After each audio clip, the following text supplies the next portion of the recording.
Hello friends, आज हम बहुत ही इंटरेस्टिंग और नए टॉपिक पे बात करने वाले हैं जिसका नाम है डंकी फ्लाइट। और जो शाहरुख खान की अभी रिसेंट मूवी आ रही है डंकी, उसी पे ये पूरा टॉपिक है। और जब मैंने इस टॉपिक के, क्योंकि मुझे डंकी फ्लाइट के विषय में कुछ पता नहीं था, और जब मैंने स्टडी की तो बहुत से ऐसे अमेजिंग फैक्टर्स मुझे दिखे जो मुझे लगा आप लोग को भी नहीं पता होंगे और मुझे आपके साथ शेयर करने चाहिए।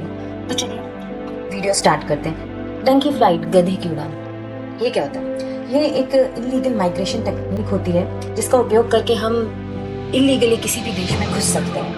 और इंडिया में खासकर यूनाइटेड स्टेट या अदर कंट्रीज में घुसने का ये बहुत ही इजी तरीका है, लाइक कनाडा, यूनाइटेड किंगडम में, और बहुत फेमस भी है। खासकर पंजाब, हरियाणा, गुजरात, यहाँ के लोग इसे बहुत ज़्यादा फॉलो भी करते हैं। अगर हम शॉर्ट में कहें तो गैर कानूनी तरीके से किसी देश में घुसना, इसे डंकी फ्लाइट कहते हैं।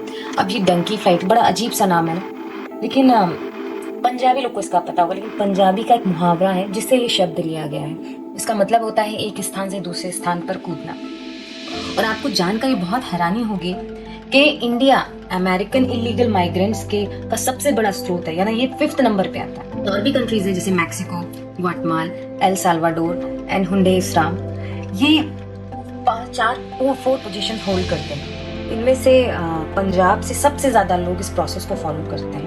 अगर हम अभी तक का डेटा देखें तो यूएससीबी के US custom and board protection के हिसाब से अक्टूबर 2022 से सितंबर 2023 तक 96,917 मतलब 96,000 इंडियंस पकड़े गए हैं इस प्रोसेस को फॉलो करते हुए। 30,000 चंडीगढ़ में भी इसके सेंटर्स हैं। तो एक तरह का बहुत बड़ा बिजनेस बना हुआ है जहाँ पर ये लोग लोगों को लालच देते हैं, बच्चों को, स्टूडेंट्स को, कि आपकी एक बहुत अच्छी लाइफ हो जाएगी, आपका बहुत अच्छी स्टडीज का ऑप्शन देते हैं, बहुत अच्छी नौकरी का, हाई क्लास लाइफ का, एक अमेरिकन सपने दिखाना, ये सब दिखा के वो उन लोग को प्रवोक या मोटिवेट करते हैं। और फिर उनसे वीजा अप्लाई कराते हैं कि आप वीजा अप्लाई करो, और आपका स्टडी और ये सब वीजा जब तक रिजेक्ट हो जाता है तो आपके अंदर एक बहुत ज्यादा इच्छा जाग जाती है कि अरे ये तो चाहिए मुझे।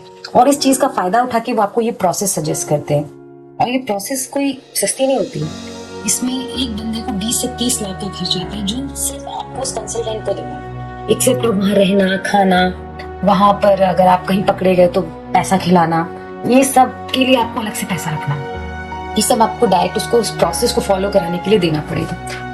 तो ये बहुत ही कॉस्टली प्रोसेस भी है। लेकिन आपको जानकर और भी ज्यादा हैरानी होगी कि क्योंकि डंकी फ्लाइट बहुत रिस्क लेके आता है, तो इसका भी एक मेथड होता है। ये इमिग्रेंट्स को बोलते हैं, जो आवेदक है उसको बोलते हैं कि पहले आप टूरिस्ट वीजा के लिए अप्लाई कराया जाता है। तो यूरोपियन यूनियन का के लिए आप अप्लाई करते हो जिससे आप 26 बॉर्डर्स पे फ्रीली मूव कर सको।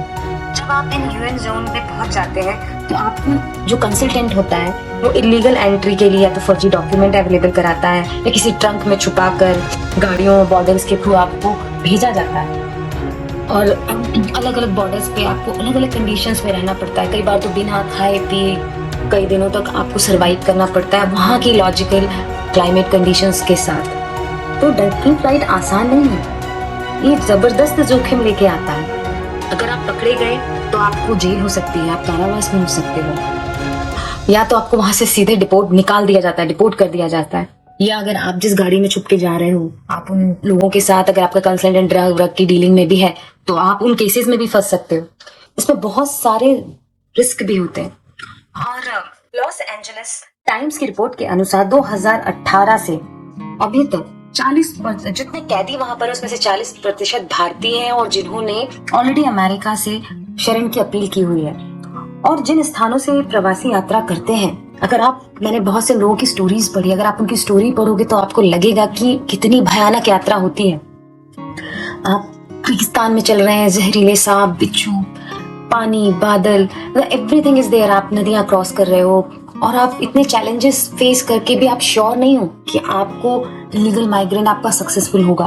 क्योंकि अगर हम आंकड़ों को देखें तो हजारों लोग हर साल डंकी फ्लाइट के द्वारा इन देशों में घुसने की कोशिश करते हैं, लेकिन बहुत से उनमें से पकड़ा जाते हैं, जो अरेस्ट हो जाते हैं और फिर वहां पर रह के वो अपील करते रहते हैं शरण के लिए।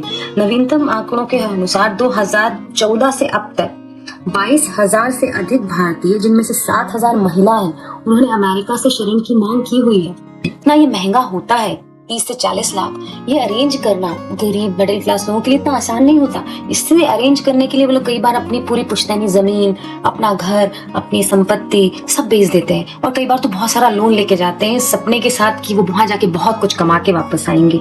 लेकिन हजारों में से 100-200 लोग ही हैं जो इलीगली शायद एंटर हो जाते होंगे बाय लक, लेकिन बाकी लोग को वापस आना पड़ता है और उनके सपने टूट जाते हैं। तो ये एक कहानी है जिसमें इनमें बहुत सारी ऐसी कहानियां, आपको वैसे बहुत सारे यूट्यूब मिल जाएंगे वीडियोस जिनमें लोगों ने अपनी रियल यात्रा को कवर किया है और बताया कि हम यहाँ हैं, हम इस कंट्री, हम स्टेट से आ रहे हैं, हमने ये किया हुआ है और अपनी पूरी यात्रा को डिस्क्राइब कर रहे हैं। तो इन सबको देख के ऐसा लगता है कि इतना रिस्की तरीका लोग अपनाते हैं अपने सपनों के लिए, that's very tough.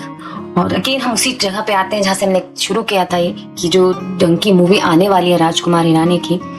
I think लोग शाहरुख खान के फैन हैं, मैं भी हूँ, सब हैं, लेकिन उससे ज्यादा राजकुमार हिरानी जिस तरह अपने कैरेक्टर, अपनी चीजों को, अपनी स्टोरी को कवर करते हैं और डिटेल एनालिसिस करते हैं, उनकी एक्सपेक्टेशन बहुत हाई है। और मुझे भी ऐसा लगता है कि ये सब चीजें जो मैंने लिखी हैं, तो इससे भी कहीं ज्यादा रियल स्टोरीज और रियल लोगों को अप्रोच करके वो जो उनकी रियल स्टोरी निकाल के वो फीलिंग्स को जिस तरह प्रेजेंट करने वाले हैं, तो बहुत इंटरेस्टिंग होने वाली है। सो अगर वीडियो अच्छा लगा हो तो please like and subscribe my channel for this type of amazing videos and facts.